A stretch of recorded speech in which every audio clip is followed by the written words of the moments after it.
Welcome, Rabbi Schwartz. First of all, this morning shiur is sponsored by Ken and Karen Anolich, wishing a refuah shlema for Margalita El Ben Rachel. So everybody should have a refuah shlema during these difficult times. It's a pleasure to welcome Rabbi Alan Schwartz, who I guess I go back for, I don't want to say how many years, 40 years. We sat next to each other in the kollel on the third floor in the first hall. Towards the front of the bank for 1 year. We were sitting we never spoke to each other. We were too busy learning to do any bittul Torah. Rabbi Schwartz has been teaching at Yeshiva University for many, many years. And he's been the rabbi, of course, of OZ, Ohev Tzedek congregation on the Upper West Side of Manhattan. Really turned into a thriving shul, hundreds of people. And it's very involved in many community endeavors, and it's a pleasure to welcome here to be part of our Tanach series and to teach the 85 psukim of Megillat Ruth. It's a lot easier than, let's say, the 150 chapters of Tehillim. So, b'vakasha. Okay. I think it's easier. All right, I'll try to do that in the time allotted. And Rabbi Kelman, yeshikach to you for all the amazing work you're doing. The Torah is always in motion in where you are. And if that's a true background right behind you, that's a really blessed room you have. And you have done amazing things since the time we were together in yeshiva. And it's lahagdil lahatorah lahadira. And I thank you for allowing me to be part of your amazing work. My daughter just got married 2 days ago, and so I'd like to dedicate this to Esther and Aaron. It was her bas mitzvah speech that was all about Rus, because she was born right around Shavuos, 2 days before Shavuos, and she spoke about Rus. So I'm going to quote some of her Torah from her bas mitzvah speech, so which I admit I did work on with her. So, but Rus, I would like to suggest to you today, the mahalach, the direction we'll be taking, is to show how this short book of 85 verses is a corrective. It corrects a lot of things that have been happening in history from its own time, which is of course Shvot HaShoftim, the time of the judging of the judges, but even way back to the time of Bereshis. The first thing that just jumps out at you on the entirety of the book is the thematic, linguistic, and even in some cases, some of the verse manipulation of the books of a particular parsha of the Torah. That weekly portion is Parshat Vayeshev. The first amazing Masoretic connection is that in both books, and nothing even comes close to this in the Torah, and certainly not in the books of the Nevi'im and Ksuvim, is that every one but 8 verses, every one but 8 psukim in both Parshas Vayeshev and the book of Ruth begin with the letter Vav. Question you could ask, what does that mean? A story where so many verses begin with the letter Vav means that everything in the story is interconnected. Ruth has only 85 psukim, Parshas Vayeshev has 112. So the only thing that comes even remotely close to this in the Torah is Parshas Vayetze. But nothing else is, the statistic deviation to this is so profound. It's, you can do the math, 8 out of 85 psukim means that only 1 out of 10 or a little less, and 8 out of 112 is even less than this, where so many of the psukim are connectors with connecting events.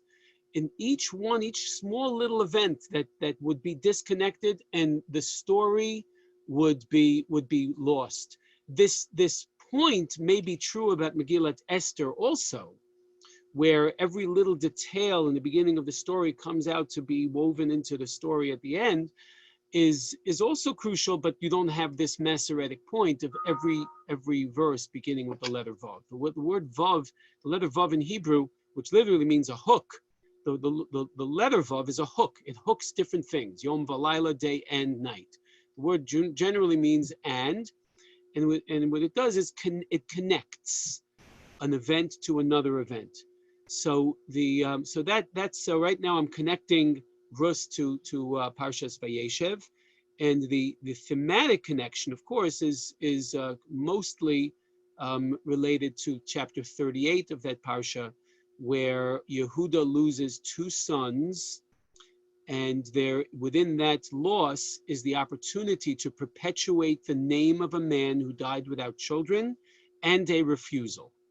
That takes place at the end of our story, where also two boys die in the beginning of the story, and there is an opportunity to perpetuate the memory of one of them, and someone refuses. There's a fascinating linguistic connection between these two, is that the refusal of the man in Megillat Ruth to do so, I'm going to try to be consistent, I'm going to call it Ruth, not Ruth or Rus, but I'll try to call it Ruth. In the refusal, the man who refuses says, Pen ashchit et nachlati. If I marry this woman who stems from Moab, I will destroy, I will wipe out my future, I'll wipe out my inheritance. And that's precisely the word that is used in the Torah for the refusal of Onan to perpetuate the name of his brother Er, who died without children. It's a very unusual terminology for the Torah there. I expect such a word in Ruth, but when it says that Er married the widow Tamar, and he actually began to consummate the marriage, but just at the end, he said, you know, if I impregnate Tamar, her child will belong to everyone will consider him to be like someone else, like my brother, through my brother. So it says, Vatishoches zaro arza. It says he destroyed his seed onto the floor. Not he spilled shofach or he peeled, but vatishoches. In both these stories, there is a refusal to perpetuate the name of a dead man without children. And I get the point. Most people would not want to marry someone where A, she would rather be married to someone else. She's a widow. But B, every time she calls her child's name, she's thinking of another man. So in both these instances, there is a refusal to perpetuate. And now let's get down to the story. And so that's a teaser to get you connected to Parshat Vayeshev, but it's so much more than that. If both books, both the book and the parsha, have every pasuk, every verse but 8 that begin with the letter Vav, it means that there's something more than just the story of Yehuda and Tamar. The story is about the sale of Yosef. There's a lot more that needs to be corrected here, and in the issue of responsibility. And now let's get on to the larger story at hand. The story begins by Vahi bimei Shvot HaShoftim, which can connect us also to the book of Esther thematically, again, where there's the hook of every event. But these are the only two books of the Bible that begin this way, Vahi bimei. There are 3 other times where the terminology appears in Tanach, but these are the only 2 books that begin this way. The Talmud insists that this always leads to some kind of troubling situation. Vahi bimei Shvot HaShoftim. What is so troubling about Shvot HaShoftim? And I place it to you here. Shoftim is close to a 500-year period between the book of Joshua and the book of Samuel, book of Shmuel. Joshua finishes off the Torah basically by settling Israel in the land. In fact, early Christian Bibles had what's called the Hexateuch. They believed that Yehoshua was part of the Torah, because Yehoshua is just what should have happened right after we left Egypt, is the entrance into the land of Israel. In fact, there's a Gemara in Nedarim that says, Il malecha tu Yisrael nitnu lahem el chamisha chumshei Torah v'sefer Yehoshua bavad. If not for the sinful nature of the Israelites, our whole Bible would just consist of the 5 books of the Torah and the book of Yehoshua.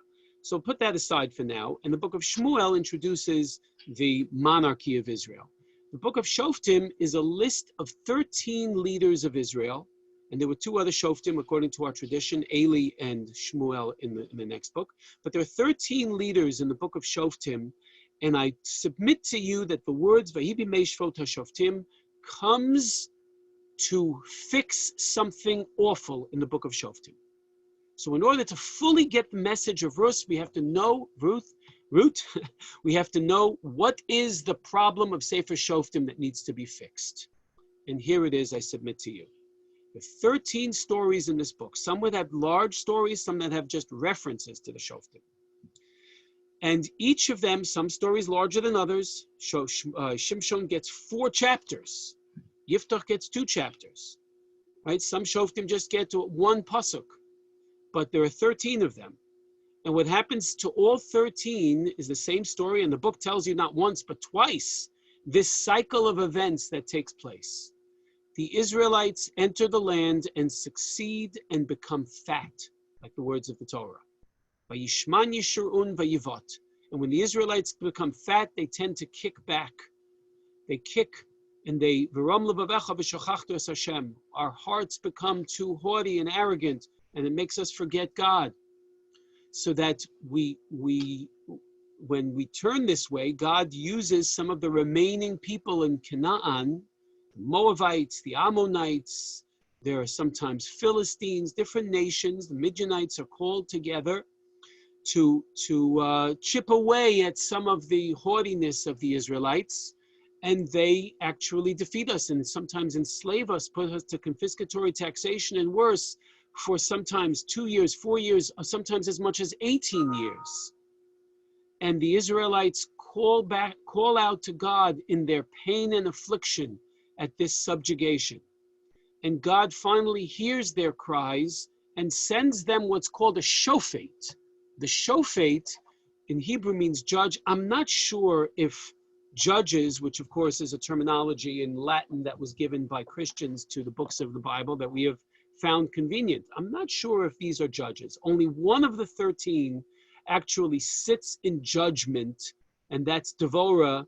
She sits beneath the Tomer of Devorah and judges the people. Other than that, I do not see that Yiftach had a court or that Ivtzan had a court, but we do see, though, that they're all called Vayishpot et Yisrael, Arba'im Shana. It says Vayishpot. I would like to suggest, based on another verse at the end, very much later in the Bible, in the book of Ovadia in Treasar, the Olum Moshiim Bahar Tzion Lishpot et Haresav.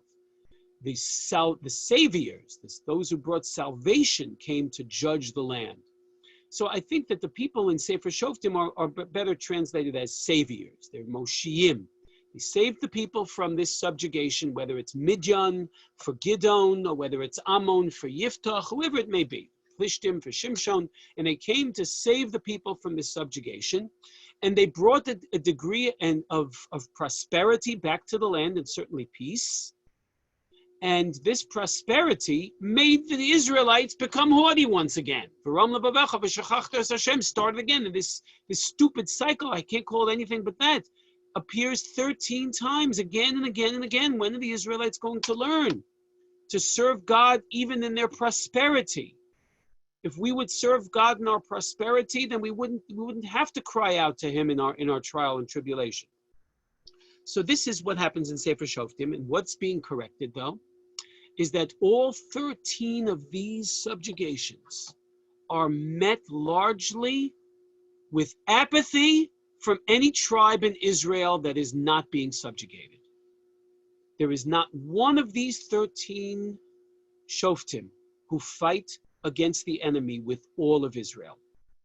In fact, some of them complain about why is it, says Devorah in Shiras Devorah, that Shevet Reuven felt that they don't need to help the tribes that are being threatened by Yavin Melech Chatzor and Sisera.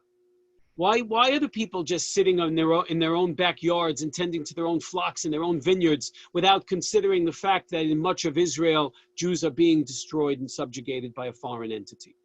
Imagine Jews in the north of Israel saying, well, those bombs coming from Sderot, that doesn't affect me here in Haifa. I don't care about that. I'm not going to sign up for Miluim for that. Let me know if they, right? Imagine the people in the south saying, well, the Hezbollah rockets can't reach me here in Sderot, yeah? Remember, a Jew threatened anywhere is a Jew threatened everywhere. That's why at the end of Megillat Esther, Haman is called not just Tzorer HaYehudim, he's called Tzorer Kol HaYehudim. The Jews who lived in walled cities thought they'd be safe from Haman's decree. That's why Ramban says we have to keep 2 different days for Purim. Because let the Jews know, even if you feel that you were safe in a walled city, you're never safe from the anti-Semite. The Jew who's being threatened in the south of Israel is a threat to a Jew everywhere in Israel. And we've learned since then that's a threat to a Jew everywhere in the world. So that the Devorah complains, why are the Jews not living in the areas where we're threatened? They don't feel that they need to step up to the plate for the sake of their brethren. And this happens throughout Sefer Shoftim. Gidon almost goes to war with one of the tribes. Yiftach does go to war with one of the tribes. He killed 42,000 men from Shevet Ephraim. Crazy story, right? Shimshon never fought with any tribe at all. In fact, he was handed into the enemy by the tribe of Yehuda. The fractious nature of Sefer Shoftim is so miserable that by the end of the book, almost one of the tribes is totally almost wiped out from Israel. That's the tribe of Benjamin. And it started with a crazy story. It's if you don't know the story, you wouldn't believe it unless you saw it inside, where a woman is cut up into 12 pieces and sent to each tribe to show what a terrible thing the tribe of Benjamin did. And they're almost wiped out because of this. I tell you this very unpleasant story because our first king, when he fights a battle to save the eyes that see of the people of Yavesh Gilad, the Ammonites were testing to see if Shaul, the newly minted king of Israel, would stand up and unite the people. That was the test. He said that every male of Yavesh Gilad must pull out his right eye or we'll kill all of you. And no other tribe cared to save the people from Yavesh Gilad. And Shaul, the new king, came and told everybody in Israel, you need to come out in great numbers for the sake of all these people. And no one wanted to fight, so Shaul takes an ox and cuts it into 12 pieces to fix Sefer Shoftim. And he sends one piece to every tribe and says, this is what I'm going to do to everyone's cattle if you don't come out to help the people of Yavesh Gilad. And hundreds of thousands of them came out to fight to save their brothers. And that is how Sefer Shoftim is fixed by Shaul, and it is fixed by Rus in this book. And that's my introduction. I see about a violent history. I know I'm not supposed to respond, but the violent history is that we're responding to the violence. Shaul is responding to the violence of the Ammonites. And yes, no doubt that Sefer Yehoshua and Shoftim does have a degree of violence. It was a violent time, and we sometimes had to respond to violence in kind. So we begin now by Hibimei Shvot HaShoftim. We have to, the author of this book, who Chazal say is written by Shmuel himself. So Shmuel knows this history. He wrote Sefer Shoftim also. And he's also the author, of course, of the first 25 chapters of Shmuel Aleph. And Chazal tell us in Bava Basra that Nosson and God finished off the rest of Shmuel Aleph and Shmuel Bet after Shmuel dies. And he knows that he has to write a book that has to fix the ills of Sefer Shoftim, where there's no unity. And I have to put out there, says Shmuel, a story that fixes as much as possible. Now I take you back by Hira of Ba'aretz. There's famine in the land. This is not the first famine in Tanach. In fact, the first Targum to Megillas Rus refers to 10 famines in the history of the world. And the 10th one, I submit to you, I'm going to finish with this again. The 10th one is what we are satisfying now. Lo ra'av lalechem v'lo tzama lamayim kim lishmo es divrei Hashem. It's a famine not for bread or water. It's a famine to hear the word of God. Look at the first Targum to Megillas Rus and you'll be inspired. And the Vayelach ish mi beis lechem Yehuda lagur b'stei Moav. Look at this. The same problem of Sefer Shoftim. The same problem of brothers who will not perpetuate a brother's name is that there's responsibility to be had, and he shirks responsibility. The fact is, the Gemara in Daf Tzadik Aleph in the Maseches Bava Basra says that in the time of famine, you're allowed to leave Israel, but not if your name is Elimelech. Not if your name, the Ramban takes Avram to task for leaving Israel so quickly in time of famine. Had Avram said, I'm not leaving, God wouldn't tell me to leave Mesopotamia to come to Canaan to die of starvation. I'm staying here. Then Yaakov wouldn't have left either. Look at the Nedarim Daf Lamed Daled and you'll see all this is there. So, and Ramban in chapter 12 of Bereshis. But so here, Chazal say that Elimelech also is to be blamed for leaving Israel at a time of famine. We see from the end of this chapter that Naomi was an influential person. Elimelech was an influential person. Chazal say they were Gedolei Hador, and they should have stuck it out. The captain should stay on the ship. You shouldn't be the first person to leave. So he's behaving like everyone in Sefer Shoftim, and he's behaving like Onan, and he's behaving like Ploni Almoni, and bad things happen in a book like this when you behave this way. I want to do two things still as part of our introduction, is that Chazal darshan every name that appears in this book. The reason why they do this, more than any other book of the Bible, no doubt, somewhere in Chazal you can find a drasha about the name of Esther, or even Mordechai, or Vashti, or Achashverosh, or at the end of Chulin. But nothing resembles the fact that every single name in this book is darshan, because Naomi darshans her name in this book. The text darshans the name. She says, is that Naomi coming back after 10 years with a husband and 2 sons, looking 30, 40 years older with no boys, no children, but this strange woman? Who is this? And she says, don't call me Naomi because I'm not pleasant. Call me Mara because I am bitter. So once we darshan, once the text itself darshans her name, so that gave Chazal and Rus Rabbah license to darshan every name. Elimelech, because he prophetically viewed himself as the progenitor of the Davidic dynasty. He said, Elai yavo malchus, and he was almost right. His son was married to Ruth, right? His son was married to the great-grandmother of the king of Israel, but because you shirked responsibility, look what's going to happen. Elimelech dies, and then his sons marry Moabite women. There's no one else to marry. And then they stay for 10 years, and then they die. What should they have done? They had to go out with their father. What they should have done is take those women back to Israel with you. That's how Elimelech would have been the progenitor of Mashiach, of King David. If his son had gone back to Israel with Ruth. All right, look, whatever it was meant to be was meant to be. But it was time to go back to Israel. All right, the famine is still on. Okay, their problem wasn't that they had no resources. Right? The problem was that they wanted an easy way out, like everyone else in Sefer Shoftim. V'shem ha'ish Elimelech, v'shem ishto Naomi, v'shem shnei vanov Machlon v'Chilyon. My goodness, who names a child dysentery and cholera? Machlon and Chilyon means disease and destruction. What kind of names are these? So there's a Gemara in Baba Basra that says that actually they had different names. They're named in Divrei Yamim, and these were names that were given to them by Shmuel because of how the story ends. Okay, fair enough. And they married 2 women named Rus and Orpah. Orpah is named because she turned her neck. Oref means neck. She turned her neck on Naomi.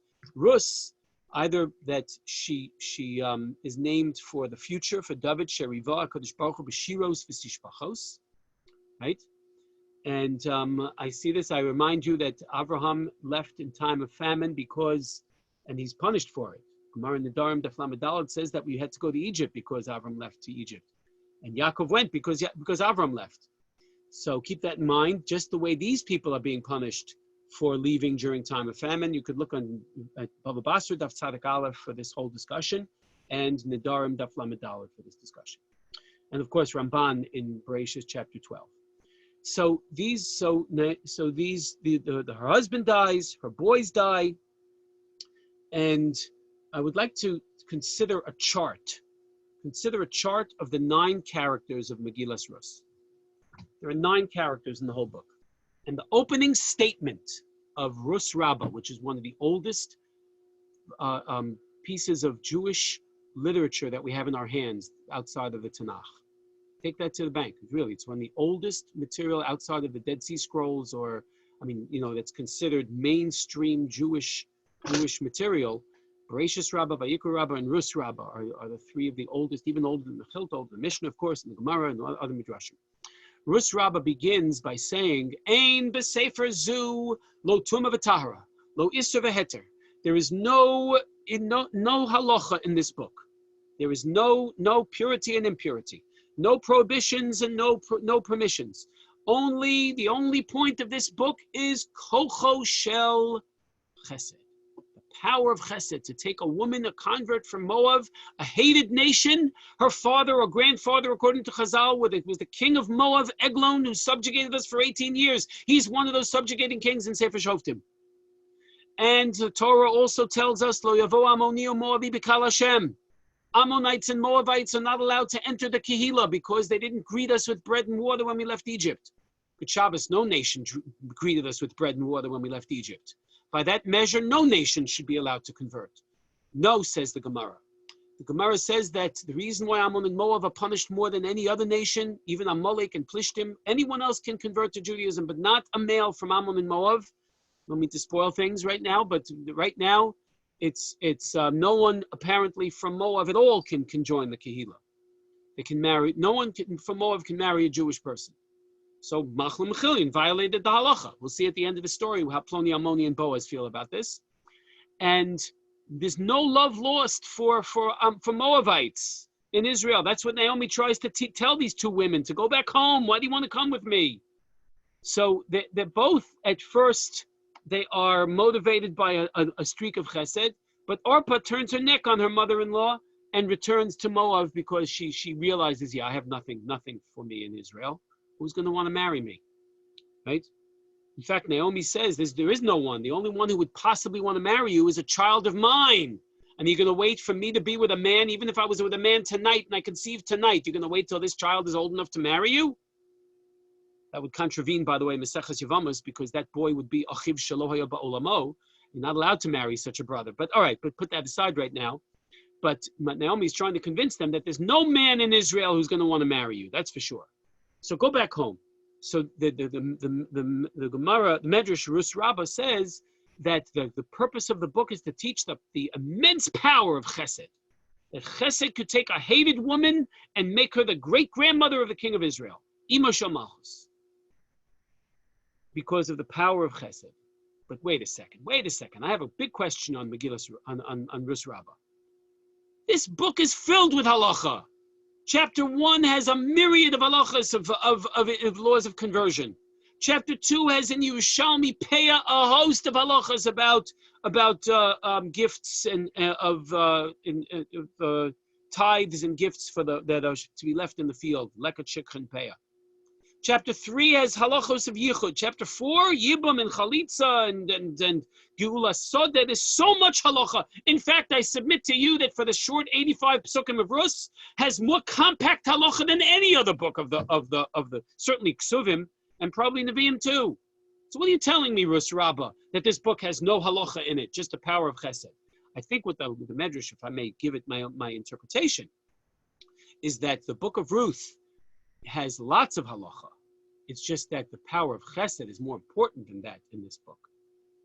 And look at the graph. Look at the chart now, right now. There are 9 characters in the book of Ruth. 3 do negative Chesed. They do less than is expected. Who are they? Elimelech for leaving, Machlon and Chilion for not returning when they should have. And what happens to you in a book that tries to bring home the point of Chesed? When you do negative Chesed, I'm sorry, you die.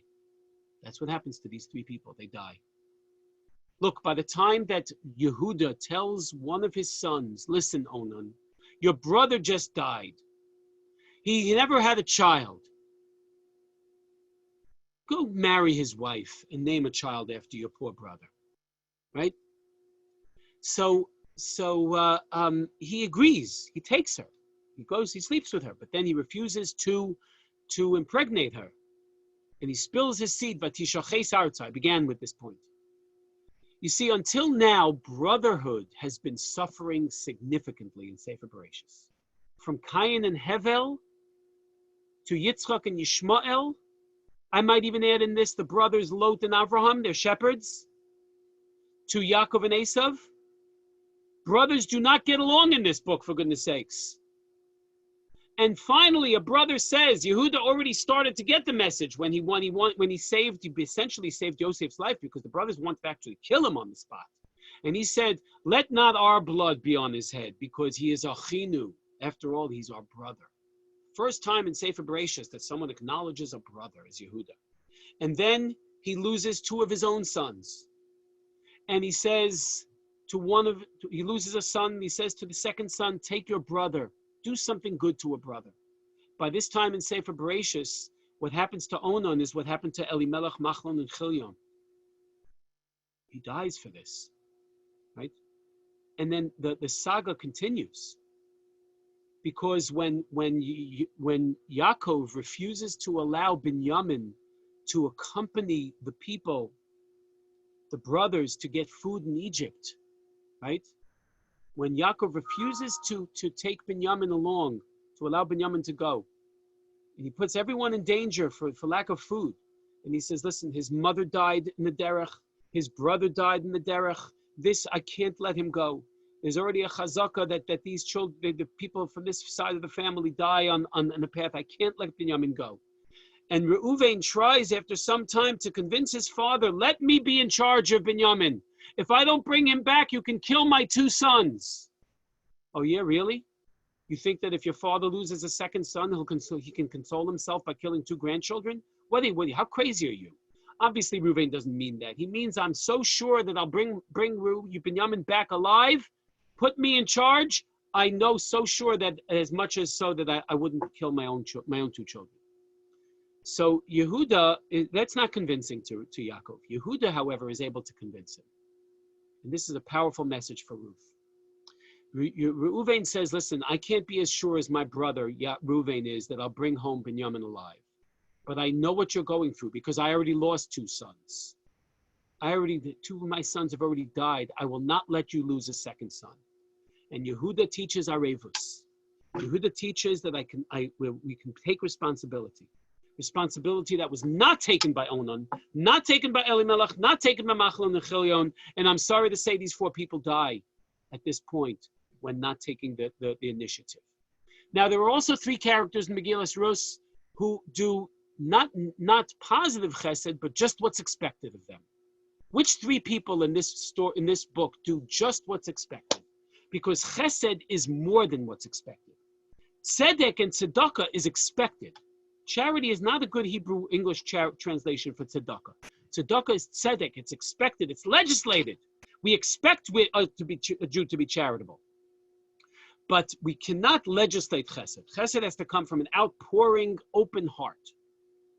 So who are so far 2 people, correct? Orpah do exactly what's expected to go back home. Ploni Almoni does exactly as expected, right? We don't love Moavites here, and I'm not going to destroy my family by marrying someone the Torah says cannot join our Kehillah. Who's the 3rd person? He usually goes under the radar. The Na'ar who introduces Ruth to Boaz in a way the Gemara says is somewhat derogatory. So the Na'ar means that everybody collecting and gleaning that day who would look at not just a convert, but a Moabite. Who is this Moabite? I mean, it's a question really we have to ask, but it's beyond our scope. Today, I'm just leaving you the question. When did Ruth convert? According to the Gemara in Yevamos, Daf Mem Vav, she converted on the way home with Naomi. I don't know, with what? Was there a place to dunk? Was there a base? I don't know. What kind of conversion was that? Maybe at that time, just saying, Ki Hashem, your God is my God. That's the conversion. I don't know. But Ibn Ezra insists that some kind of formal conversion took place in Moab. It must have. Because if she had not returned home as a Jewish woman, there would never be even an Inyan of Yibum, of perpetuating the name of Machlon, who died while married to a non-Jewish woman. She had to have embraced some kind of Judaism in Moab already. Ibn Ezra says this very clearly. And by the way, some modern poskim say that it's a sign that there are like 2 stages to the conversion. One, when you begin the process, where you start identifying, like Rabbi Kelman's brother does, in identifying people who want to convert. And the second part is at the end of the process. But that person is considered somewhat Jewish all along the line. It's a fascinating position. But how can Ibn Ezra say that she converted in Moab? There was no, in what? With what? Who converted her? Right? Ibn Ezra insists that if she's not considered a Jewish woman before Machlon dies, chapter 4 really makes no sense. Right? What offer is Boaz giving to Ploni Almoni in the first place? I have a different answer to that question. I think Boaz pulled a fast one on Ploni Almoni. Right? There's certainly no obligation, even if she was Jewish back home. Neither Boaz nor Ploni Almoni is the brother of Machlon. They're at best cousins, right? So there's certainly no obligation. If there's time at the end, or if someone wants to ask about that, you can do so. So the three people who do just what's expected of them are Ploni Almoni, Orpah, and the Na'ar, who introduces her in a derogatory way. Who are the three people who do positive chesed? So that's Rus, by giving up every opportunity to get on with her life in Moab. Remember, especially with Chazal are correct that she's the king's daughter or granddaughter, she's giving up plenty. Chazal like to do that. Hagar was the king's daughter, Rus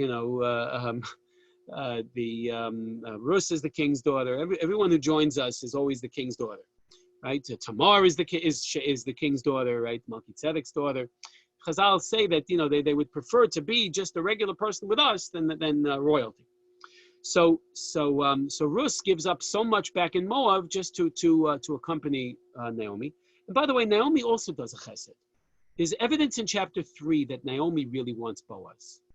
When she tells in the beginning of chapter 3, if you have the text in front of you and you could look at the Masorah, and it says, V'rachatzt, v'sacht, v'samtzim losayich, v'yaradet, v'shachaft.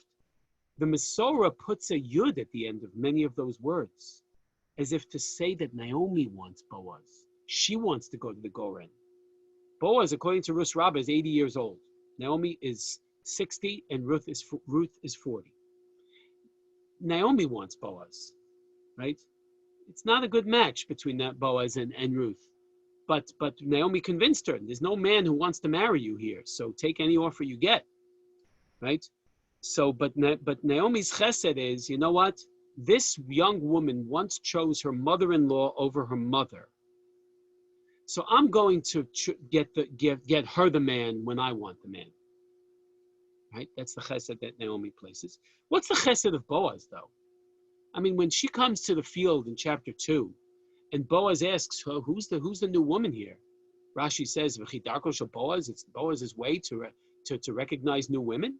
So the Medrash, Rashi gives the two answers to the Medrash. One is that she gleaned according to the halacha. You're only allowed to glean 1 or 2 strands, 1 or 2 stalks, or 1 or 2 bundles for shikha, or 1 or 2 stalks for leket. And she said, "Valakta bas shibalim." I went to get beis shibalim. The Yerushalmi and Peah makes a nice drash out of this. And also she gleaned with a tznius way. Other women revealed themselves, or a woman who wants to be tznius will be recognized and noted by a man who likes tznius. He's going to get a good guy. But the woman who exposes herself might be, she might attract the attention of someone who not on the level of a Boaz. So Boaz recognizes her. And notice that he knew that his aunt Naomi came by, had come back, right? When the women said, "Hazos Naomi," you can sense a degree of Schadenfreude that this woman who left us hungry, now look how she comes back, looking 30 years old or 10 years later without any boys and no husband, and who's this girl she's with? And the word started to spread that the Na'ar already knew the next day to tell Boaz what was going on. And notice he doesn't give them a handout. At that time in history, the Yerushalmi says it was such a shanda. It was a shanda. It was a shame to receive a handout. If you had to, you're starving. Okay, you get a handout. But to take leket, shikha, and peah was honorable. That was a job. That was an occupation. So he gives them he favors her. You're allowed to favor someone like that. And he gives her the benefit of feeling that she earned her keep. And he gives her a little extra. He tells the people to leave some behind for her. All right, that wouldn't really strictly be peah or leket. It would be tzedakah, but she would think it's leket and peah and shikha. So she has the dignity of getting her food without feeling that it's a handout. Otherwise, Boaz should take care of a relative like that and give them the food straight out. Right? So Boaz starts to bear responsibility. And the responsibility that he has, if any, to Naomi is not something that's in Parshas Kiseitze called Yibum, but Parshas Bahar called Geulas Sodeh, to redeem the field that they had to sell. And he's ready to do that. And in fact, when Ruth compromises her tznius to some extent by going into the Goren that night, right? The whole point of the Rus Rabbah is that she has this sneeze way of picking up the grain, right? And here she compromises it by going into the granary with the man by herself, right? So the same way that Tamar compromises her characteristic modesty that Chazal say by getting back into the family with Yehuda. In both cases, there are men who are sort of dragging their feet to perform some kind of levirate marriage to perpetuate the name of a person who died childless, and the woman has to prod him to do so, as Tamar does to Yehuda, and as Rus does in the Goren to Boaz. And Boaz responds, what a chesed. This chesed is even bigger than your first one. When you chose your mother-in-law over your mother, and this chesed is even better to choose me, the old geezer, over all those men, rich and poor, who are willing to marry, who are ready to marry you. So I have a question for you. Who's right? Who's right? Naomi in chapter 1, who said the only one who's willing to marry you will be a son of mine, right? Contravening the law of Masechus Yevamos that I mentioned before, right? Or is Boaz right that there are plenty of men willing to marry Ruth? So I'd like to answer with like a Groucho Marxian kind of response. Remember, he said I wouldn't want to be a member of a club that would allow me to be a member. In other words, they're both right. Boaz is right. There are lots of men. There have been men since Har Sinai who've been willing to marry women that are not halachically should be married to them. But Naomi is right that he said there might be men who are willing to marry you. You shouldn't want to marry them, right? The only worthy man in Israel for you to marry will be a son of mine, because only a son of mine already married you. But comes Boaz with a halachic ingenuity, and this is the ingenuity that helps to create the kingdom of Israel, kingdom of David.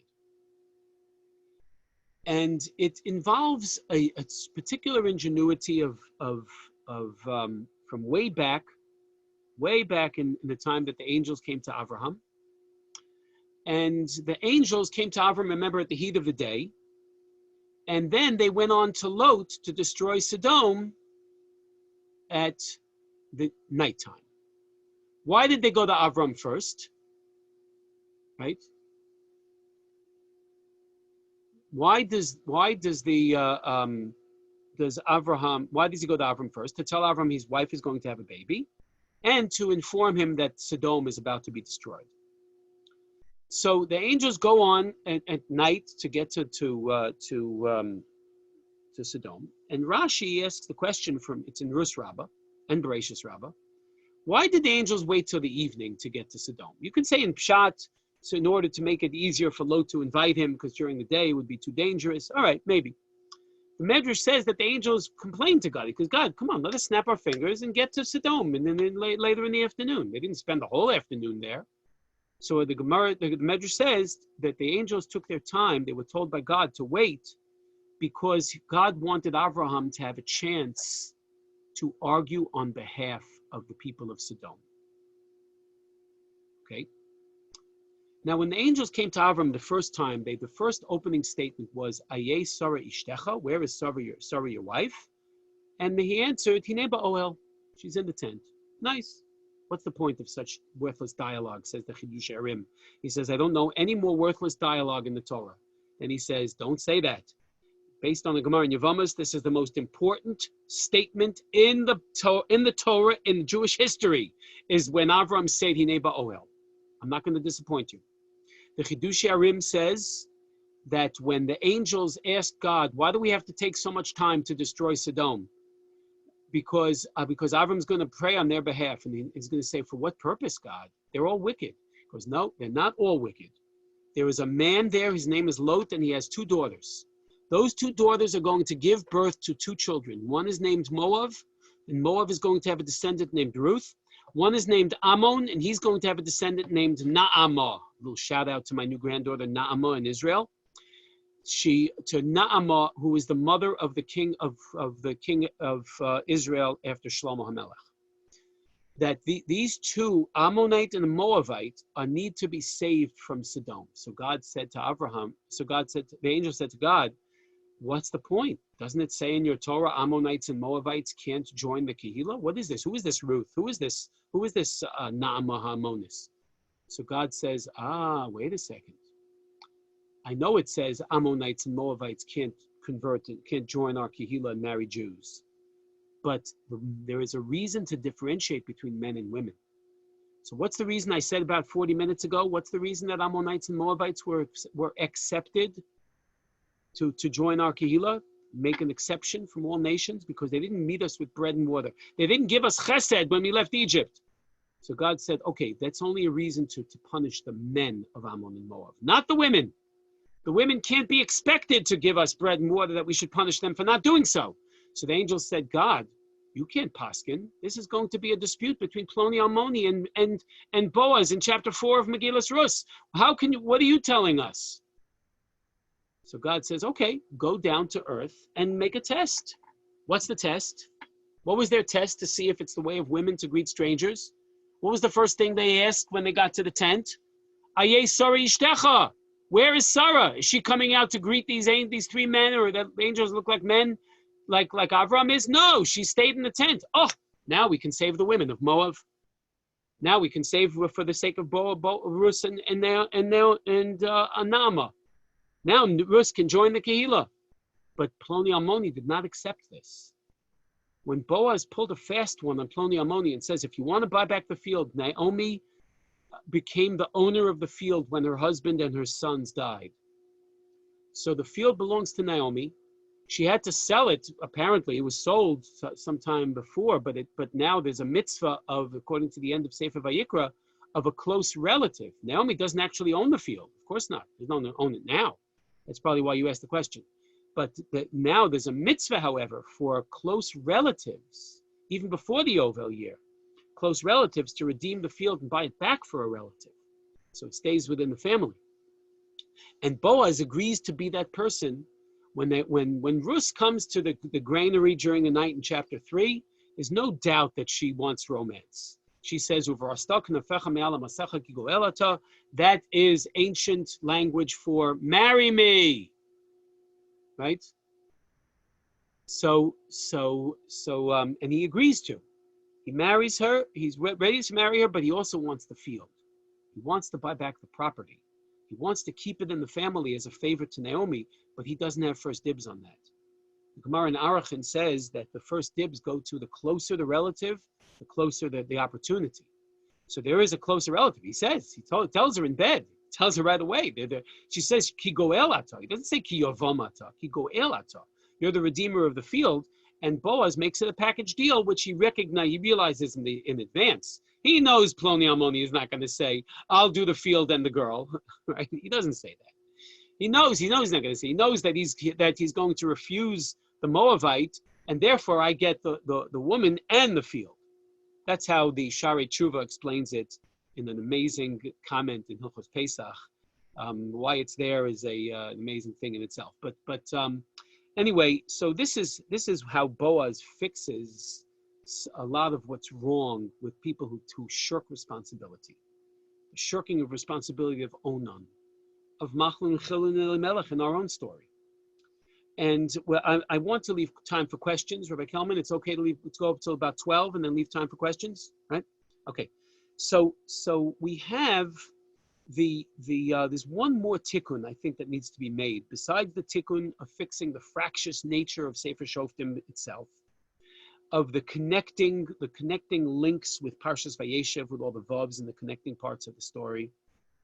The brother, where you have a brother who refuses to take another brother, and at the end of the story, the twins are born at the end of the Tamar and Yehuda story to replace the two dead sons. Here, only one son is born at the end of the story because Orpah returned. I have to suspect that if Orpah returned, and the story would have ended with her marrying a Jewish man also, and two boys being born. So that the two dead boys would be replaced in our story like they're replaced in Parshas Vayeshev. But she stayed behind. Remember who Chazal say at the end of Sota? Who was Orpah's great grandson? Right? Goliath. Who is Ruth's great-grandson? David. Right? You see different destinies from those who the one who, even though it's hard to say this because that's just what's expected of her. Okay? So I have one other tikkun to make. Then I'll review all the tikkunim. One other tikkun is a fascinating element that we can learn the Torah year after year and sometimes not recognize this. God's name is the most common name in the Bible. By far. Yud Kei Vav Kei, Elokim, all the names of God. There is one part of the Torah that goes longer than any other part of Torah with a total absence of God's name. Certainly in the active form, and just mentioned twice in the passive form that says God will reveal Paro's dream. And why is God doing all this to us? And then Paro says, your God has revealed this to you. You must be so smart. You run the show here.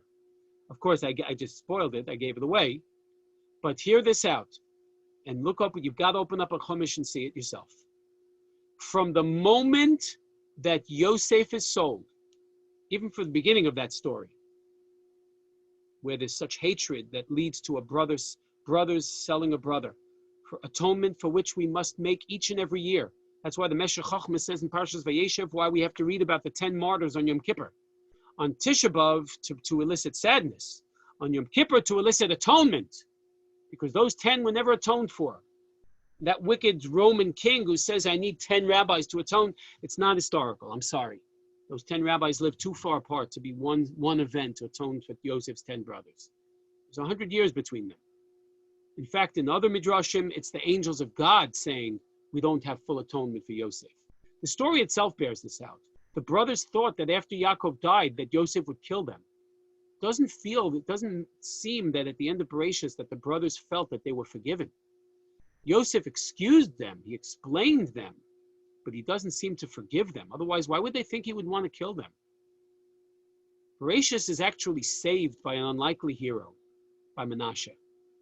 Because when Yaakov crosses over his hands and puts his right hand on the younger brother Ephraim, only Yosef complains. It seems Menashe accepted this. So that all the fractious nature of Sefer Bereshis, of your older brothers being so jealous of the younger brothers who outshine them, that when Menashe allows it to just go on, then that serves as a harbinger for the next story, where an Aaron is going to be thrilled and happy that his younger brother has all the greatness in the Gedula. Why him? He's been away for 60 years. Why? Where am I? Why? And it seems that all of Moshe's objections at the bush is because he's worried about how Aaron is going to take it, that I'm getting all the greatness. It's only when Hashem tells Moshe, your brother is coming and he's happy for you. He's not jealous because he's behaving like Menashe. He's not behaving like Cain. He's not behaving like Ishmael. He's not behaving like Esav. He's not behaving like Yosef's brothers. But here's the tikkun. I haven't given the hint to the tikkun yet. What happens when the story of Yosef starts until the verse after Yaakov learns that Yosef is alive? You know what's missing from the Torah? God. Who is there? The Medrash says, Ha'avos hein hamerkava. Our patriarchs, and now every one of us, we have to carry that torch. The patriarchs were the chariot of God. They had to be the conduit to bring God's message down to the world. It was a world that was not ready to accept it, really. Right? You see, in Tanach, Haggai and Zechariah make the point. It's really the main point of these two books, is that until now, God wanted to deliver his message to you. Now he wants you to take that message to the world. They're ready to accept it. You bring it out to them. Don't let them Hellenize you. You Judaize them. And it worked a little. There were misyahadim in Megillas Esther, but it didn't stick. It didn't stay.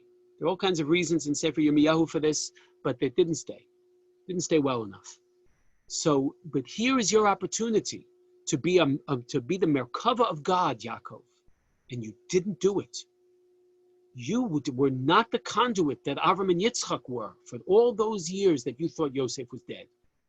So what do Chazal say that Yaakov did the minute he laid eyes the minute he laid eyes on Yosef. Chazal say that only one of them cried. It says, Vayevk. By other reunions, it's Vayivku. Right? Correct. He's saying Shema. So the Ber Yitzchak explains Rashi. He says, Yaakov realized at that moment, after his spirit returned, now that he recognized the melancholy nature of his existence for 22 years. Maybe he has comeuppance for the 22 years he spent away from Yitzchak and Rivka, but whatever it is, he says for 22 years, which is the amount I see on the chat right now, for 22 years, there was a heder of Shem Hashem from the missing God, because Yaakov was not the conduit he was meant to be. And he makes up for it by saying Shema just at the moment. You have to say Shema just when you lay eyes on him. Yes, I'm in charge now. And now God is coming back. And God comes right to Yaakov throughout the rest of Bereshis. So that is the heder, and that's where another connector to Megillas Esther and to Rus. Because Megillas Esther, you do get the sense that there is a vovness, if you will, a connecting theme. If Mordechai doesn't overhear the plot on the king's life, there's no story here. If Vashti chooses to come out that day, there's no story here. Right? There's so many different little small events. If that fly doesn't end up in Paro's cup, there's no story there, right? Everything needs every little piece of the story, a hashgacha pratis, to realize that Kadosh Baruch Hu has it all laid out for us. But in Esther, you don't see God's name, right? Anochi aster astir panai mikem, says the Gemara at the end of Chulun. It could also be that the nature of the story of Esther is the real nature of the story is hidden. That might go back to what Chagai and Zechariah were talking about. I mentioned a few minutes ago. Ibn Ezra says that the name of God had to be hidden because who actually publicized this story? After all, we're still slaves of Achashverosh. That's why we don't have Hallel on Purim like on Hanukkah. But the runners, the Achashtronim ben Aramachim, they were the ones who spread the story out to all the kingdoms, right? If God is the hero of the story, then they're not going to do that. So Divrei Shalom be'emes. For Shalom Bayis, we kept God out of Megillas Esther. But the emes, the Jews will know the emes of who's really in charge of the story and who's the real melech in the story. But Megillas Rus, here is the Tikkun Chevra. In Megillas Rus, you can't go even a few psukim without seeing God's name. God does everything in this book. The people recognize it. The narrator recognizes it. If there's food in Israel, it's because God made the food come back to Israel. If I have been punished, Naomi, I think, gets it wrong in the story. She says, I left this place full. God brought me back empty. No, Naomi. God made you full. You came back empty by leaving. I don't know what else she was supposed to do. She should have, I don't know if she could convince her husband to return, but she surely should have convinced her sons to return earlier. Right? So all of the tikkunim that need to be made, say for shoftim of a fractious nature, of not wanting to go out and take responsibility. Boaz takes profound responsibility by convincing everybody that the women of Moab shouldn't be treated like the men of Moab. That Chidush Arim I said before. The concept was not totally accepted in Israel. We see the same Gemara in Yevamos I quoted before, is that when David killed Goliath, the king balked at giving him the reward for doing so, which is the hand of his daughter. Says, who is this guy who killed Goliath? His great-grandmother was Moabite. I'll be destroying, I'll be doing what Ploni Ammoni was afraid of by giving him to my daughter. Right? Until Shmuel, who didn't know this at the time. He didn't know who David was at the time. He's told by God, what are you doing? You told me to crown David king, right? And now there's the Shaul is spreading the word through Avner and Doeg Adomi and everyone else that David has the halachic equivalence of a mamzer. So Hashem says, you know what you should do? Do some research. Go look up this who is David's great-grandmother. Do the research and write about it. And Shmuel is smart. He writes about the opposition in the story. He didn't have to put in that there was a man named Ploni Ammoni who refused. But you have to put that in. When you put in the refusal, then you can say, come on, we dealt with this already 3 generations ago. You hear it? He didn't have to put in Ploni Ammoni's refusal in the story. That was very smart strategy. He puts it in to let everybody know. There was refusal back then, but someone named Boaz carried the day. And he brought 10 men to publicize it. Okay? Chevra, that's about it for all the tikkunim. God's name has a tikkun. The responsibility has a tikkun. The Jews gathering together have a tikkun, and the kingdom of Israel has a tikkun. As the Shvota Shoftim turns into the Malchus Yisrael, and Chesed can take a woman and elevate her from the hated status of a Moabite nation that had been subjugating us for 18 years, and had been one of the only two nations that can't convert. Amalek can convert, but Ammon and Moab can't. But she changed and moved to a different direction and got Boaz to support her. And she takes all those vavs and connects us to all these things, to responsibility, to brotherhood, and to Shem Hashem, which returns to this book in a significant way. Okay, Chevra, that's the book of Ruth. I hope that that maybe you can unmute people now, Rabbi Kelman, so I can, if there are questions. Thank you very much. You can look at the chat box while I thank you. And you turned Sefer Ruth into a book for Elul, a Tshuva Sefer, and which is nice. And I love the comparison to Yosef and Yehuda and Tamar. That aspect, which I had really never heard of or thought before. I thought that was very, very fascinating at the beginning. But thank you very much. You can take a look at the questions. I can unmute people, although it's maybe I prefer not doing that quite yet. Boaz does a direct tikkun of his ancestor Yehuda by marrying Ruth and giving her a child. Yes, that's what Rabbi Kelman just mentioned. That's great. That's I think that's the part of the thematic connection with Parshas Vayeshev. They're made linguistically with Penashchisis Nachlasi and Vatishaches Zaraotzer. There are numerous other examples. And the Vav, this is really something significant. And what does the field in question, why does the field belong to Naomi? I think I mentioned that earlier, is because when her husband had to sell it, and then when they left, the obligation goes to a close relative. The closer the relative, the more the obligation in order to do that. Okay, yes, saying Shema was the correct answer to what Yaakov was doing at that point. And thank you for all these thank yous. Okay, he echoes the Joseph story. Is that why God's name is absent in it? So Megillat Esther definitely echoes the Yosef story. I had a different wrinkle on it because I chose Rus, but absolutely. In fact, there's much more written on Megillat Esther's connection to Yosef than Megillat Ruth's connection to Yosef. That's for sure. Both Megillat Esther and the Yosef story involve a Jewish people who are torn from their original place and taken to an exiled place, and they reach, in the case of Mordechai and Yosef, by supplying a king with valuable information. In the case of Mordechai, the assassination attempt. In the case of Yosef, Paro's dream. They're elevated at some point of the story for some purpose that's may not be known at the time, certain time of the story. But by the end of the story, it's all clearly well known. And it's yes, it's about the success that the Jew is able actually to succeed in the unfriendly environment. In the Haskalah, they said you should be a Yehudi be'ohalecha ve'ish b'tzeisecha. Right? You ever hear of that statement? So Mordechai says Ish Yehudi haya b'shushan habira. Why do we have to say that? Why do we have to sacrifice our Yehudiness when we go out? We can be just the same Yehudi b'shushan habira as we are in our ohel.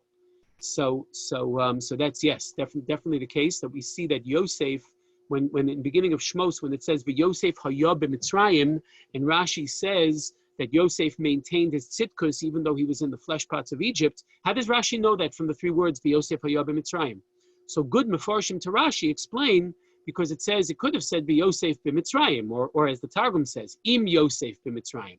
Yosef haya b'Mitzrayim is telling us Yosef haya, he remained as he always was. You have drushes in Chazal like this all the time. Havaya, right? The haysali ish acher, the haya im shamoa, the hayuhad rima elay. We have a lot of haya meanings like as it is, right? So Yosef haya b'Mitzrayim, he had a havaya, he had the same havaya he always had. He maintained his moral equilibrium even though he was in the diaspora, which is what we say about Mordechai.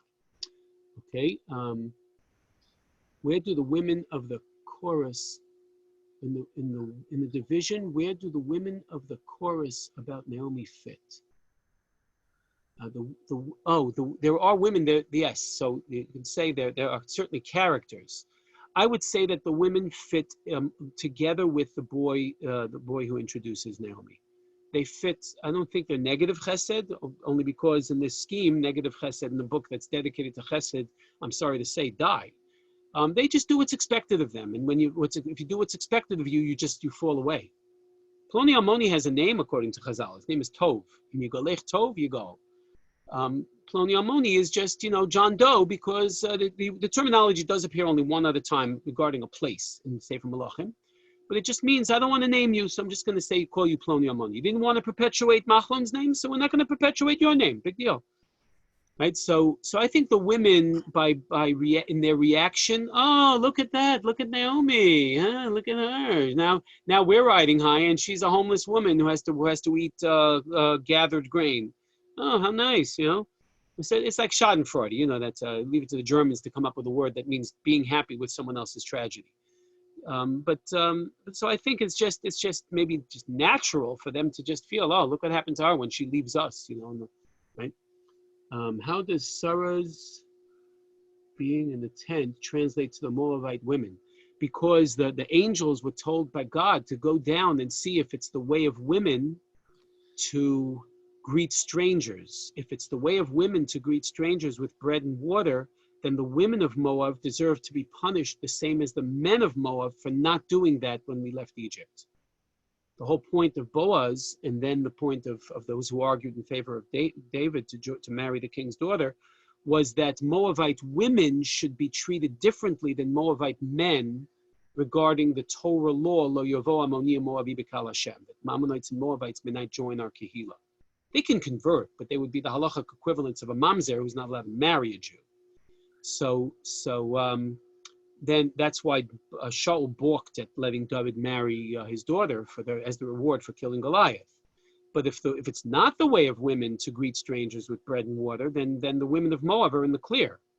You get it? So Ayeh Sarah Ishtecha Hine Ba'ohel is, according to the Chidush Arim, with the tongue-in-cheek maybe, the most important dialogue in the whole Torah.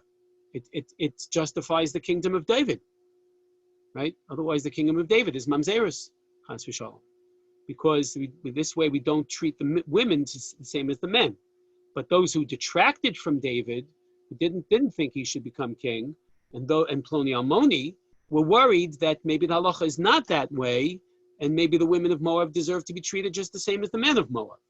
So when the angels saw that Sarah didn't run out to greet them like Abraham, so then it makes sense to take our time to let the Lot survive with his two daughters, so that one of them could have a descendant named Ruth, and one of them could have a descendant named Naamah, and to be part of the Davidic dynasty, right?